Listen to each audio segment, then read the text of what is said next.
শীত যখন যাই করছে, প্রকৃতি কিন্তু একটু রুক্ষ হয়ে যায়। গাছের পাতাগুলি সব ঝরে, ঝরে পড়ে যায়। শুকনো পাতার মরমরে আওয়াজ চারিদিকে।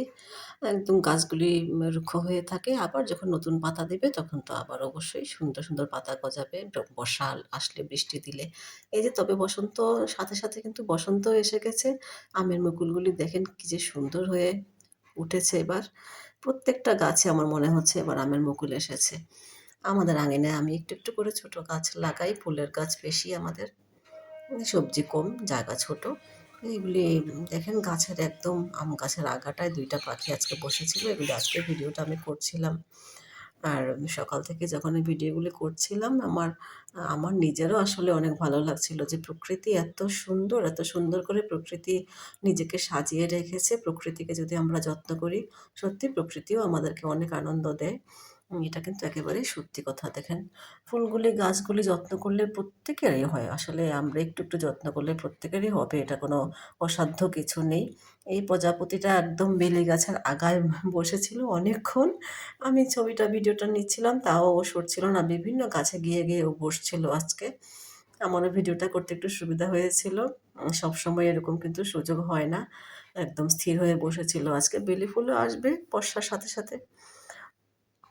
প্রতিদিন গাছে এখানে গাছ বেশি তো গাছে পাখি, তারপরে কালো ভোমরা, প্রজাপতি ওরা সারাক্ষণ গুনগুন করতেই থাকে। আর আমাদের এখানে আমরা কোনো রাসায়নিক সার দেই না তো যার কারণে এই এগুলি ওরা একটু আসে। মৌমাছি কিন্তু রাসায়নিক সার দিলে একেবারেই আসতে চায় না। তা আমাদের আঙিনাতে রাসায়নিক সার দেওয়া হয় না সেজন্য কিন্তু সারাক্ষণ মৌমাছিগুলি একটু ঘুরঘুর, ঘুরঘুর করতেই থাকে। আ পরাগায়নও করে দিয়ে যায়। আমি আবার মাঝে, মাঝে একটু ঘরটা একটু সাজাই ফুল দিয়ে, আমার এটা ভালো লাগে। দেখেন এই যে ওরা পরাগায়নও করছে আবার ওরা মধুও খাচ্ছে। ২ টা কাজে কিছু কিন্তু একেবারে হয়ে যাচ্ছে। এইটা কিন্তু দেখাটা একদম দুষ্কর। রাসায়নিক সার দিলে এটা কিন্তু দেখা যাবে না। তখন হাত দিয়ে পরাগায়ন করতে হয়।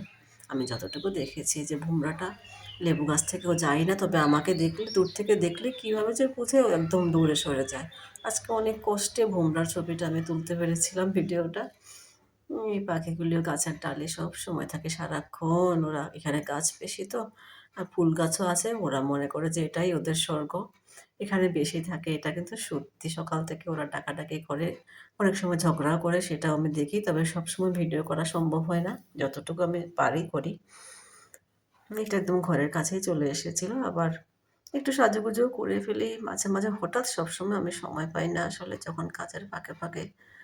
তো বসন্ত সবার জীবনে আনন্দ বয়ে আনুক। সবাই ভালো থাকুন, সুস্থ থাকুন। আরেকটা ভ্লগে আবার কথা হবে। ধন্যবাদ সবাইকে।